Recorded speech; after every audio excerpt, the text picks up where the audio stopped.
Welcome to another deep dive.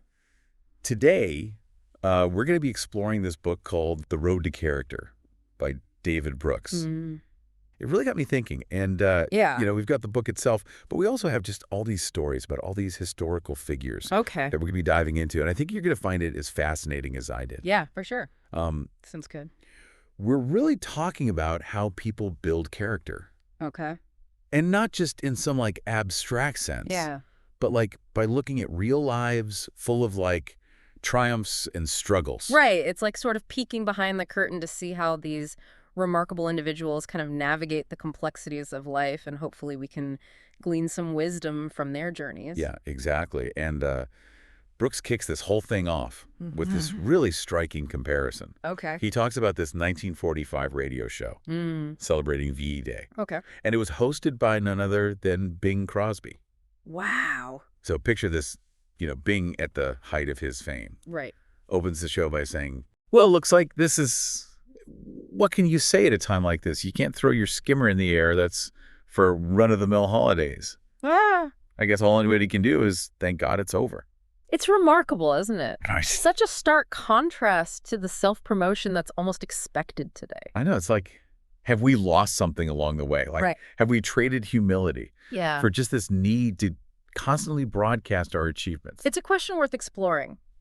I think this really highlights a shift in what Brooks calls our moral ecology. Yeah. The values and behaviors that our culture encourages. Right. So that 1945 radio show, I think, reflects a world where humility and gratitude were highly valued, Yeah. even in moments of great triumph. Okay, so how do we reconcile those values with the look at me world that we live in now? Yeah, I don't think it's about condemning one or the other, Okay. but rather understanding how these different moral environments shape our aspirations and values. Okay. I think the key takeaway is to be aware of the influences around us, and to make conscious choices about the values we want to prioritize. I like that. Okay, so let's dig into that a bit. Okay. Brooks introduces this concept of the two Adams. Okay. Adam Burrishes and Adam the Second. Okay. So Adam Burrish is all about outward ambition, Right. that drive for success and achievement. Mm-hmm. Adam the Second, on the other hand, Okay. is focused on internal qualities, Okay. on developing a strong moral compass. Mm-hmm. I think we all grapple with these two sides of ourselves. Absolutely. Especially in a society that places so much emphasis on external markers of success. Right. We're constantly bombarded with messages about achievement and status and material wealth. Yeah. It's so easy to get caught up in the pursuit of Adam-the-First's desires. Right. But Brooks argues that true fulfillment comes from nurturing Adam II, that part of us that yearns for meaning and purpose and connection. Okay, so how do we balance those two drives? Yeah. It feels like they're constantly pulling us in opposite directions. Well, Brooks suggests that the key lies in acknowledging our imperfections, Okay. what he calls our crooked timber. Right. Out of the crooked timber of humanity, no straight thing was ever made. Exactly, borrowing from the philosopher Immanuel Kant. Yeah. Yeah, I love that quote. It's a powerful reminder that we're all flawed, imperfect beings. Right. And instead of trying to achieve some unattainable ideal, Right. we should focus on understanding and accepting our limitations. Hmm. In fact, Brooks argues that it's through confronting our weaknesses that we build character. He even reframes the concept of sin not as some inherent evil, Okay. but as a natural human tendency Yeah. toward selfishness and short-sightedness. Okay, so it's not about striving for perfection, Right. but rather about constantly striving to be a little bit better each day. Precisely. And one way we can do that, according to Brooks, is through embracing the concept of vocation. Okay, let's talk about vocation. Ah. I think a lot of people associate it with this idea of finding your passion, Right. which can feel pretty overwhelming. Yeah, and Brooks actually challenges that notion. He argues that a true vocation isn't necessarily about following your bliss. It's more about recognizing what life is calling you to do, Yes. even if it's difficult or inconvenient. Right. He uses the story of Frances Perkins to illustrate this point. Okay. Frances Perkins, for those who might not be familiar, Yeah. was the first female U.S. Secretary of Labor. Right. She played a huge role in shaping Social Security and labor rights in this country. Huge. But what's really fascinating is what led her on that path. Right. She witnessed the horrific Triangle Shirtwaist Factory fire firsthand. Wow. So imagine the impact of seeing people jumping to their deaths from a burning building Oh my God. because they were trapped by locked doors. Oh. And the source we have describes this one particularly heartbreaking detail where a young man helped 3 girls jump to their deaths and then kissed the 4th girl before they jumped together. Oh my. It's just unimaginable. It's just hard to even fathom. Yeah. Wow. So that tragedy sparked something in Perkins. She dedicated her life to labor reform, not out of personal ambition, but out of a sense of duty to prevent such tragedies from happening again. Yeah. As she put it, one did this. Mm. It wasn't about her. It was about answering a call to serve something larger than herself. Right. That's the essence of vocation. Mm. Recognizing what your circumstances demand of you, even if it's challenging. Yeah. It's about asking, what does life want from me? Right. Not just, what do I want? That's such a powerful shift in perspective. Yeah. It really resonates with me. And it might resonate with you too. Think about your own life, your own circumstances. What challenges are you facing? What opportunities are presenting themselves? Right. Could there be a hidden vocation waiting to be discovered? It's a really great point. Right. It's not always about some grand life-altering event. Right. Sometimes vocation can be found in the everyday challenges and opportunities that surround us. Absolutely. Speaking of challenges, Brooks also explores the life of General George C. Marshall, a man known for his incredible self-discipline and emotional restraint. Right. Marshall's life is a fascinating study in self-mastery. He deliberately cultivated this stoic persona, always focused on duty and service. Right. He even refused to keep a diary Really? because he feared it might lead to self-deception. Wow. And he turned down $1 million offer to write his autobiography. Wow. $1 million. $1 million. It's almost unimaginable in today's world. I know, right? Yeah. It just speaks to his unwavering commitment to humility and service. Right. He believed in letting his actions speak for themselves. Yeah, I admire that. But isn't there a danger in repressing emotions too much? Like, couldn't that lead to a lack of genuine human connection? It's a valid concern. Okay. While self-control is undoubtedly a virtue, there needs to be a balance. Yeah. It's important to find healthy ways to process emotions and build meaningful relationships. So Marshall's life, while admirable in many ways, also raises questions about the potential downsides of excessive self-repression. Right. It's a complex issue for sure. It is. And now for a completely different perspective. Okay. Let's talk about Dorothy Day, a radical activist who converted to Catholicism Okay. and founded the Catholic worker movement. Right. Day's life embodies the concept of crooked timber in a truly profound way. Yeah. She was constantly battling her own demons, her own internal struggles. But instead of letting those struggles define her, Right. she channeled them into a life of radical love and service. Her early life was incredibly tumultuous. Yeah. Poverty, heartbreak, Wow. even a suicide attempt. It's hard to believe. And her conversion wasn't some sudden blissful experience. She wrestled with doubt and despair. Yet her faith ultimately became her anchor. The theologian Joseph Soloveitchik, who Brooks quotes in his book, Yeah. said that true religious experience isn't about tranquil simplicity. It's about confronting the hard realities of life, the doubts and struggles, and finding meaning amidst the chaos. And Day's life was anything but peaceful. No. She dedicated herself to helping the poor and marginalized, often putting herself in harm's way. Wow. But her unwavering faith and her belief in the transformative power of love fueled her extraordinary journey. She beautifully captured this in her writing. Oh, yeah. The most significant thing about the Catholic worker is poverty. Some say the most significant thing about the Catholic worker is community. Others say we're not alone anymore, but the final word is love. It's such a powerful reminder that love can flourish even in the midst of suffering. Yeah. And that by embracing our own imperfections and vulnerabilities, we can create a more compassionate and just world. It's a message that transcends any particular religious belief. Right. How can we in our own lives strive to love more deeply and serve others more fully? Yeah, that's a question worth pondering. For sure. And speaking of love, Okay. let's shift gears to a completely different kind of love story. All right. The unconventional romance of George Eliot and George Henry Lewis. Okay. So Eliot, a renowned novelist, Yeah. and Lewis, a writer and philosopher, they defied societal norms and created this deeply loving and supportive partnership Okay. that profoundly influenced both of their lives. Interesting. It's a fascinating example of how love can transform and ennoble a person.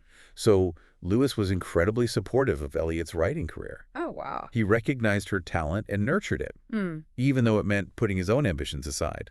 Right. Brooks quotes Montaigne on this very idea of love's transformative power. I may truly say, lose myself in his, which possessed itself of his whole will, and led it with a similar hunger and a impulse to plunge and lose itself in mine. Wow, that really captures the intensity and depth of their connection. It really does. So their story raises some interesting questions. Yeah. How can love help us overcome our limitations and achieve greater things? And how can we learn to love with that kind of selflessness and devotion? Something to think about. Yeah, those are questions worth pondering. Absolutely. Before we dive into the next chapter of our deep dive, I think we all need a moment to just let all of this sink in. I know, right? We've covered a lot of ground already. I have. From the self-effacing humility of Bing Crosby to the radical love of Dorothy Day. Right. A lot to unpack. Yeah. Yeah. As we move forward, I want you to consider this. Okay. In a world that often prizes external achievements over inner depth, Right. how can we cultivate those essential qualities of character that make us truly human? That's a great question. Okay. Welcome back. I don't know about you, but I'm still reflecting on those incredible stories from the first part of our deep dive. Yeah, me too. It's amazing how each of these individuals, Yeah. From Frances Perkins to Dorothy Day, Right. they all found their own unique paths to character. And remember, they weren't perfect. They struggled. They made mistakes, but that's part of what makes their stories so compelling. It's in those imperfections that we see their humanity and their resilience. Absolutely. And now we're turning our attention to another fascinating figure, Samuel Johnson. I have to admit, I didn't know much about him before diving into Brooks' book. Oh, he was a true Renaissance man. Okay. A poet, essayist, lexicographer, and moralist. Wow. He's best known for compiling the first comprehensive dictionary of the English language. Oh, wow. Okay. But his writings on morality and human nature are equally insightful. Brooks describes him as someone who believed that most problems in life are ultimately moral problems. What do you think he meant by that?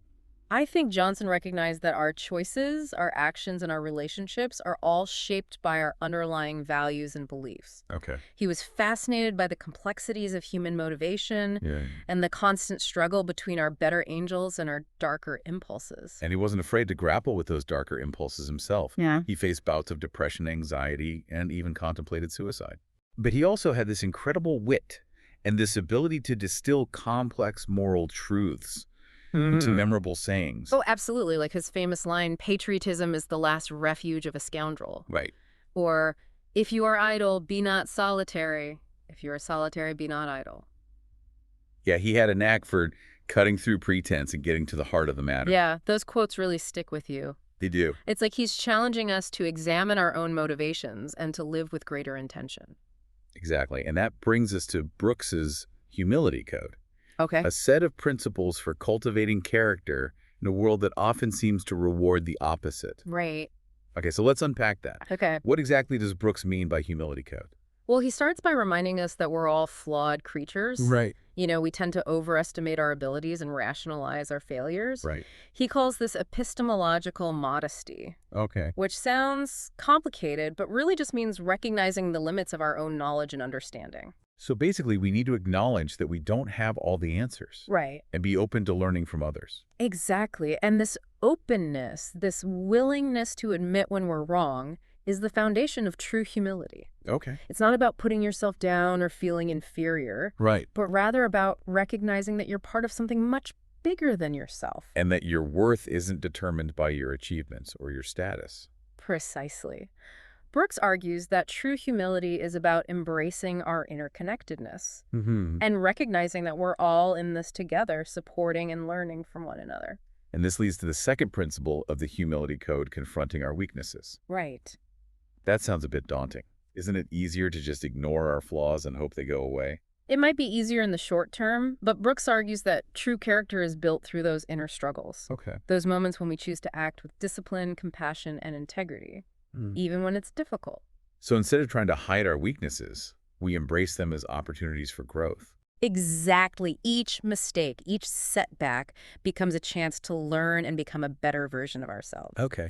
And it's important to remember, as Brooks emphasizes, that we're not in this alone. Right. We all need help along the way. That's a really important point. It's easy to get caught up in the individualistic mentality of our culture Right. and forget that we're all interconnected. And that brings us to another key principle of the humility code: gratitude. Right. When we focus on what we're thankful for, it shifts our perspective and makes us less self-absorbed. It's like that saying, comparison is the thief of joy. Right. When we're constantly comparing ourselves to others, Yeah. we miss out on the beauty and abundance that's already present in our lives. Absolutely. And gratitude isn't just about feeling good, it's also a powerful motivator for positive action. Mm. When we appreciate what we have, we're more likely to act with generosity and kindness towards others. So the humility code is about acknowledging our limitations, embracing our imperfections, practicing gratitude, and recognizing our interconnectedness. What's the final principle? Living a life of service. Okay. Brooks argues that true fulfillment comes not from pursuing our own selfish desires, but from contributing to something larger than ourselves. It's about finding meaning and purpose in using our gifts and talents to make the world a better place. Exactly. He challenges us to ask ourselves, Yeah. what am I called to do? Right. How can I use my life to make a positive impact on others? Those are powerful questions that can guide our choices each day. Yeah. And it makes me think about the shift Brooks describes from the little me culture of the mid-20th century to the big me culture of today. Right. Remember that Bing Crosby example from earlier? Yes. That sense of humility seems almost foreign in our current cultural landscape. I know it's a fascinating observation. Brooks suggests that while the shift towards greater self-esteem and individual expression had positive consequences, particularly for marginalized groups, Right. the pendulum may have swung too far in the direction of self-focus and external validation. Right. So we've gone from a culture that emphasized fitting in and conforming to a culture that celebrates standing out and promoting yourself. Exactly. And while there's nothing inherently wrong with self-promotion, Right. the danger lies in becoming so fixated on our own image and achievements that we lose sight of the bigger picture. Brooks uses the life of Katharine Graham, the former publisher of the Washington Post, to illustrate this point. Okay. She initially took over the paper out of a sense of duty after her husband's suicide. Oh. But as she grew into the role, the surrounding culture encouraged her to assert herself and develop her full potential. It's a great example of how societal norms and expectations can shape our sense of self. Right. And Brooks argues that the intense pressure to succeed in today's meritocratic society can lead to a distorted view of the self, one that's defined primarily by external achievements and accomplishments. It's like we're constantly striving to build our resume virtues, the skills and accomplishments that look good on paper, but neglecting the eulogy virtues, the qualities of character that will be remembered long after we're gone. And Brooks observes that this meritocratic mentality can even impact something as fundamental as the parent-child relationship. Oh, really? How so? Well, he points out that while parents and children might be more connected than ever before, that connection can become entangled with the pressures of achievement and external validation. Children are constantly praised for their accomplishments, which can lead to inflated expectations and a fear of failure. So instead of feeling loved unconditionally, they might start to believe that their worth is contingent on their performance. Exactly. And this can create a lot of anxiety and pressure for both children and parents. It's a complex issue, but Brooks's insights offer a valuable starting point for reflection. They definitely make you think about the messages we're sending to the next generation. And about the messages we're sending to ourselves. If we're constantly striving for external validation, we'll never truly feel fulfilled. That's true. Brooks argues that true happiness and meaning come from cultivating those inner qualities of character that make us resilient, compassionate, and connected to something larger than ourselves. So it's about shifting our focus from what can I achieve to how can I contribute? Precisely. And that brings us to the next chapter in our exploration of character. Okay. We're about to confront the ultimate reality, death. Okay, this is where things get really deep. But also incredibly illuminating. Okay. We're turning to Tolstoy's powerful novella, The Death of Ivan Ilyich, to explore how facing our own mortality can lead to profound insights about what truly matters in life.